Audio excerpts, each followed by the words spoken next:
crois que chez Curibay, nous avons de plus en plus d'attention à des profils, sur des profils qui puissent être des gens un petit peu décalés, des géotrouve-tout. Je crois que sur les postes à responsabilité en direction d'innovation sont aujourd'hui des postes qui ne sont pas complètement définis comme tels. Dans les fonctions de l'ingénieur, on a des profils qui sont très adaptés, qui sont très précis souvent.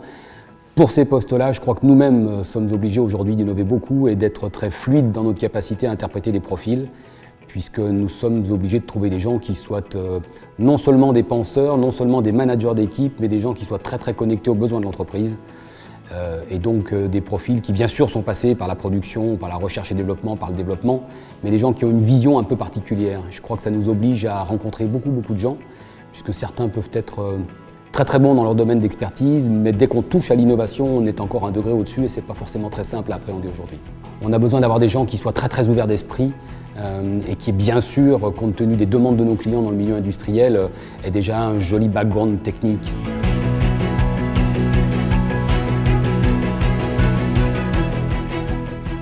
Une PME qui innove et qui donc dépense des moyens financiers et humains en recherche et développement donc a tout intérêt à déposer des brevets pour plusieurs raisons. D'une part, le dépôt d'un brevet, c'est la création d'un titre qui est opposable à des tiers. C'est donc la création d'un monopole qui est opposable à des concurrents. C'est la création d'une barrière à l'accès de la technologie. C'est également et corollairement un outil de monétarisation de l'innovation parce que ça rend possible des flux de redevances de licence entre donc la société qui innove et des licenciés.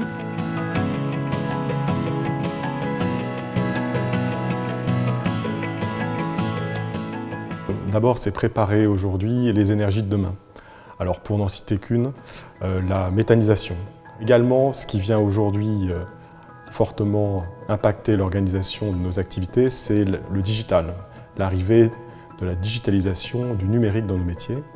Et ça nous conduit très naturellement à revoir assez profondément la façon dont nous travaillons avec nos clients. Donc offrir des services les plus ajustés en matière d'économie d'énergie, d'efficacité énergétique, au plus près des besoins des clients, donc des besoins des clients sur les territoires. L'innovation, c'est bien sûr, dans un groupe comme GDF Suez, de la recherche, du développement, mais c'est aussi des actions en lien avec nos clients, en lien avec nos partenaires et en lien avec toutes les entreprises des territoires.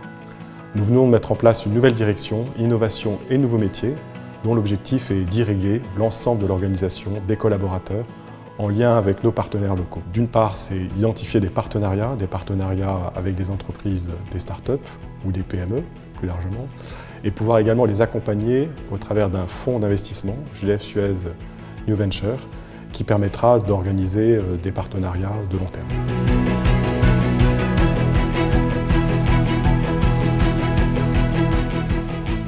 L'innovation est au cœur de l'activité de l'ensemble des métiers de la CNR. Nous sommes aujourd'hui le leader français des énergies 100% renouvelables.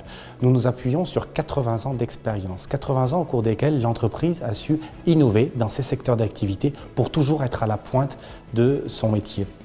Nous avons, à partir de 2015, l'ambition d'être un laboratoire des énergies du futur. Car nous considérons que le rôle de la CNR, ça doit être un des moteurs de la transition énergétique et d'accompagner le développement de ce secteur. Il va falloir donc inventer de nouveaux process, de nouveaux modes de production d'énergie renouvelable. Nous avons participé au développement de la mobilité électrique dans les années 2000. Nous sommes aujourd'hui engagés dans le développement de l'hydrogène pour que cette mobilité électrique soit encore plus active et encore plus utile, car nous devons construire l'avenir, nous devons être un des moteurs de l'avenir et pour cela, il faut que l'innovation soit au cœur de l'entreprise dans l'ensemble de ses activités.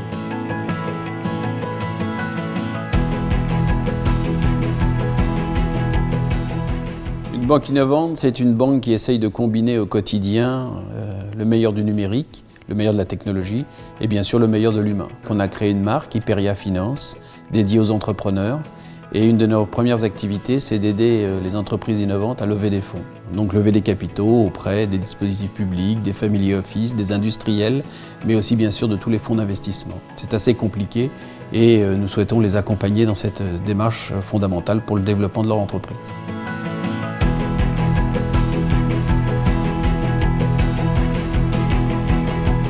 Est-ce qu'on a toujours fait de l'innovation à Groupama? Bien évidemment, ça fait bien longtemps qu'on en fait. On a été précurseur sur notre métier de préventeur en mettant en place ce qu'on appelle des centres Centaure. Le premier a été créé à l'île d'Abo, dans la région Rhône-Alpes-Auvergne, avec effectivement une stratégie de conduite défensive. Deuxième axe, la relation client, où là aussi on a été novateur, je dirais même presque précurseur, avec une application digitale qui s'appelle Groupama Toujours Là Pour Moi.